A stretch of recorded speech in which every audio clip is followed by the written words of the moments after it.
Another man on display at the weekend. It was a busy couple of months ahead. His Cardiff prop, Gethin Jenkins, this week. Graham Simmons went to meet him.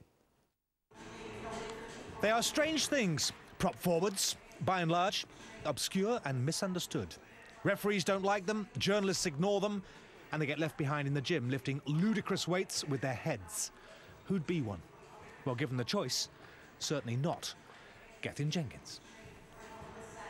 Oh, there's no glamour in it. Yeah, you can get picked on by the ref now and again, and you know your neck definitely hurts the day after the game. I think it takes about 2 days to recover most times.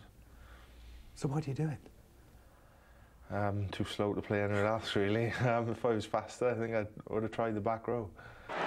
Supposedly the great nature-nurture debate doesn't apply in the front row. You don't become a prop, you're born one. Jenkins, though, is not only the glorious exception, but one of the most remarkable players these islands have produced in a while. Those who know the Blue Lion reckon it's brilliance bred from frustration.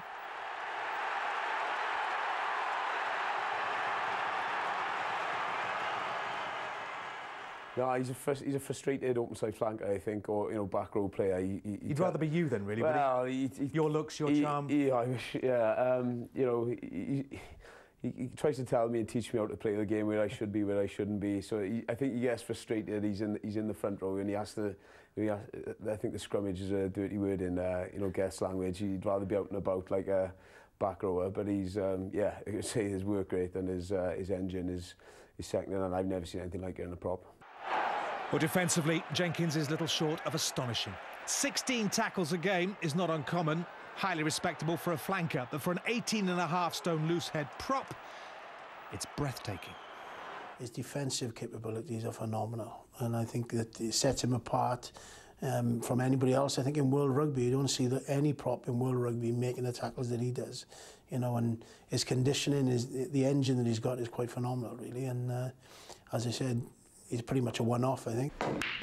Off the field, he keeps himself to himself. Trains like a dog, eats like a horse, sleeps like a koala, according to one teammate.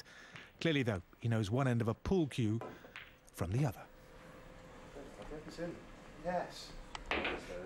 Would Gethin Jenkins be a good man to be stuck in a lift with, or would you rather not? Depends what mood he's in. You catch him on the bad day, he's the last person in the world you want to be stuck in a lift with. But he's got a soft side to him. Very generous lad when he wants to be. But very intense when it comes to game time. He likes a moan, he likes a whinge, but that's Gethin. You've got to put up with that, really. That's like all props, though, isn't it, Dewi? Yeah, it is. But in fairness, he's one of the best whingers I've come across. He can whinge with the best of them, really. But when he put him out on the field. In the almost epic quarter-final 3 weeks ago, it was Jenkins who set the tone by levelling the Toulouse totem pole, Sean Sowerby, in the opening minute. And the win was built from there. And what a win. In many ways, even more satisfying than the 50-point toweling of Gloucester in the Anglo-Welsh final. The Gloucester game meant a lot because we've actually won the trophy, but I think in the back of everyone's mind, everyone knew that Toulouse was a much bigger win and a much bigger, incentive for us to push on as a region. And I think, the celebration after that, and the pure relief that we'd actually managed to get to the semi was a great experience. Cardiff this season have gone from aerobic to anaerobic, both in their conditioning and their attitude. The team is mentally and physically far stronger, and the longer the season's gone on, the better they've got. It's just been a bit of a snowball effect, really, from I think from Biarritz away, which I think was a turning point of our season. Since then, the conference has grown and grown, and yeah, to be unbeaten in the cup competitions was a great achievement, but obviously we want to keep that going right until the end of the year. And I think that's a kind of winning mentality that sides like Munster, Leicester, Wasps have had over the years, that they might not have played that well on days, but they've got to finals, they've got to semi-finals, they've been there, and then they've performed when they've had to. And I think that's what we have done, and we've obviously got a lot of confidence from that. Dai Young's not much given to flights of fancy or flash talking. He's a prop after all. And perhaps, in his spare time, a mean poker player. This week, though, even he's been sounding bullish about the cards he's holding, and with good reason.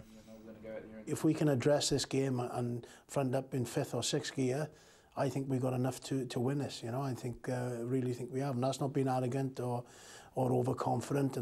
But I really think that we, in our top gear, 5th or 6th, we can win this. third or fourth, we won't. Would you die a happy man if you won the Heineken Cup? Yeah, we've got to worry about a semi-final first. That's a big hurdle for us. Well, you wonder whether landing one trophy already may just have dulled the blue appetite.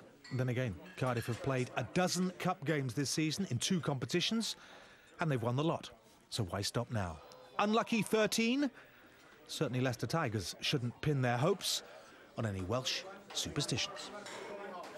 Well, what about this Cardiff Blues confidence? Have you ever seen them like this? Last year, I can remember Martin Williams talking about the importance of Paul Tito and Xavier Rush and Ben Blair. So it's this New Zealand belief they'll always win. It was almost like the Welsh players were thinking, someone lead us. Now, across the Principality, everyone seems to be saying the Blues can do this. It's emanating from Cardiff, and it's very important because I think the key at this stage of the Heineken Cup is self-belief. And Munster, Wasps over the years, Leicester always, Toulouse, they've had it. Cardiff believe they're getting it, and if they believe it deep enough, that'll take them to the place they need to go, because I think on form, they're favourites, they've got home advantage, but Leicester will not go down without an almighty fight.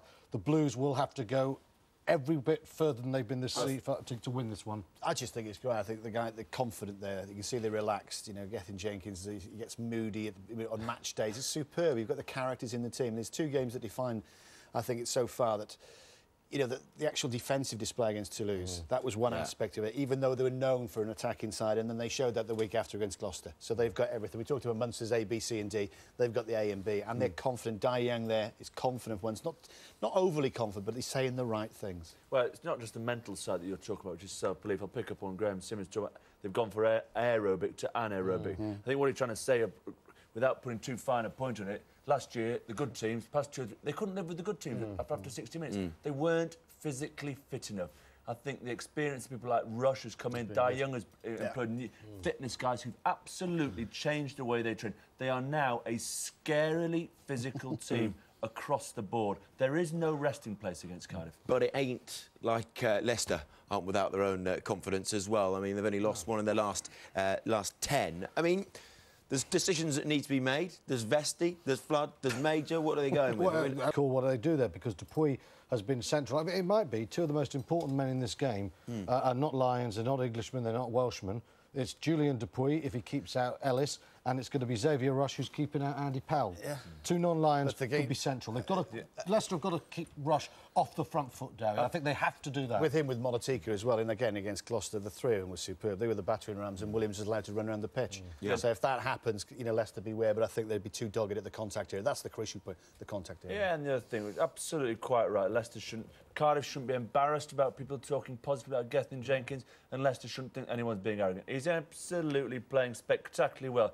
So what Leicester have to do is they have to pick Julian White, or they have to pick Castro Giovanni, and they have to get to the scrum. How do they beat Munster at Thomond Park? They absolutely scrummage him. You've got to stop Xavier Rush with the ball. You've got to keep Gethin Jenkins scrummaging. Scrummage him.